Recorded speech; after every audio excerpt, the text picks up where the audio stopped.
看到最后才明白，什么叫做高手在民间。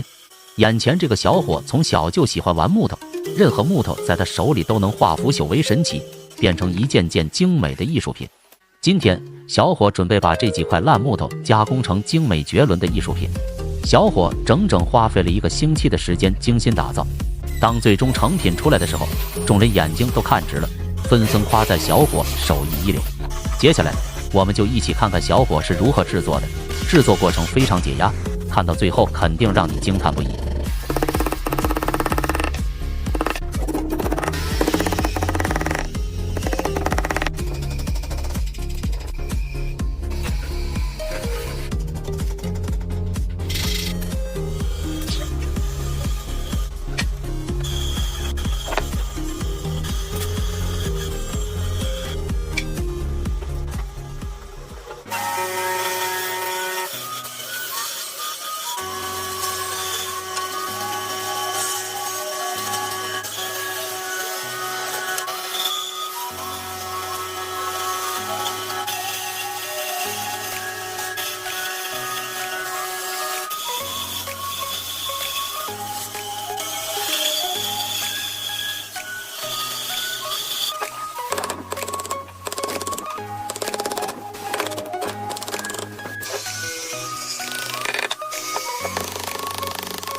视频看到了这里，整个制作过程也接近了尾声。